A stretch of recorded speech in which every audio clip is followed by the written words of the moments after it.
अमृतम में आप सभी का स्वागत है। तो हम आ गए हैं भगवत गीता अध्याय 18 श्लोक क्रमांक 74। तो पिछले श्लोक में हमने देखा कि अर्जुन ने अपने संवाद समाप्त किए और आगे आने वाले 5 श्लोकों में हम देखेंगे कि जो संजय और धृतराष्ट्र के बीच में जो संवाद चल रहा था वो भी समाप्त हो जाएगा।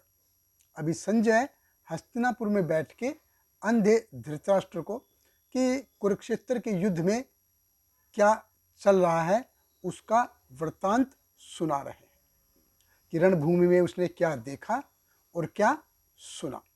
और उसका एक भाग है भगवत गीता के ये 700 श्लोक। और 2 श्लोक पहले हमने देखा कि भगवान कृष्ण ने अपने संवाद समाप्त किए ये बोल के कि अर्जुन कुछ डाउट है क्या, क्या तुम्हारा जो मोह है वो नष्ट हो गया है क्या।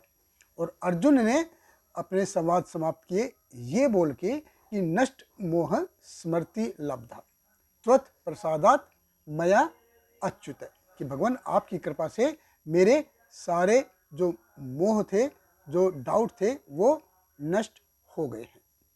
और अभी संजय बोलते हैं। तो भगवत गीता अध्याय 18 श्लोक क्रमांक 74। संजय उवाच इत्यहं वासुदेवस्य पार्थस्य च महात्मनः संवादम एवं अश्रोषम अद्भुतम रोमहर्षणम।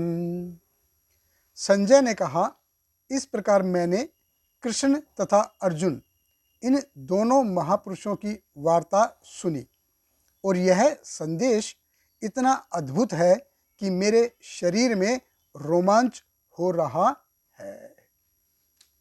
देखिए, संजय कह रहे हैं कि ये जो संवाद है ये इतना महत्वपूर्ण है। ये इतना महत्वपूर्ण क्यों है?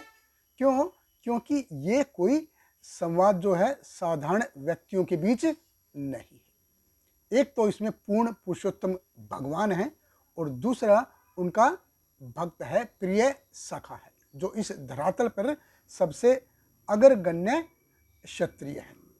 और वो भी किस परिस्थिति में कि एक बहुत बड़ा कार्य होने जा रहा था। कि ऐसा नहीं है कि गार्डन में घूमते हुए कुछ हो, या किसी स्टेडियम में कुल्फ़ी आइसक्रीम खाते हुए, या किसी ऐसे चाय पे चर्चा के किसी प्रोग्राम के दौरान अर्जुन ने पूछा हो कि कृष्ण कुछ सुनाओ। अर्जुन ने इरशाद कहा और भगवान कृष्ण ने बोलना शुरू किया। नहीं, ऐसा ये नहीं है।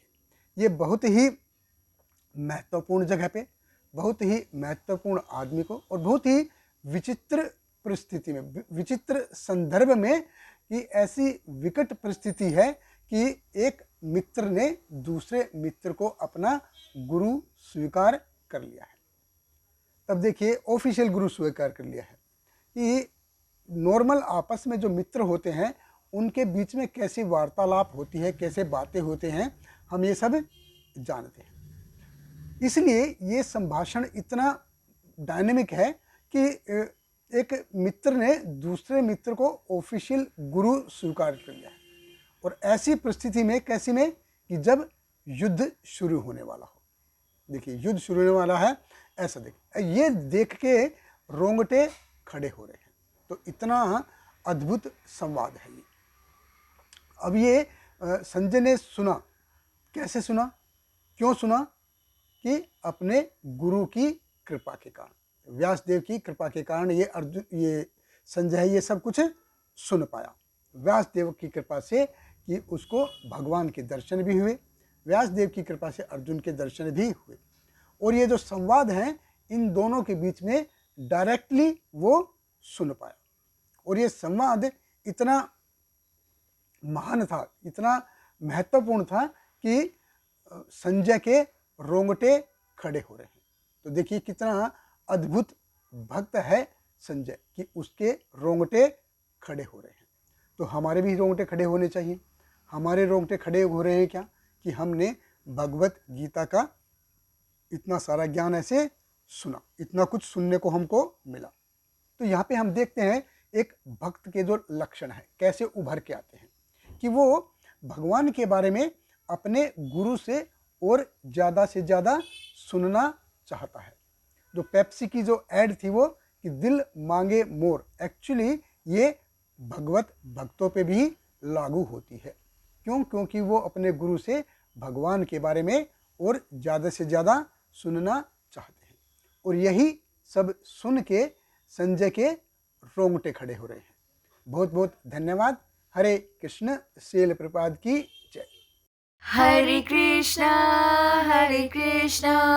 कृष्ण कृष्ण हरे हरे, हरे रामा राम राम हरे हरे।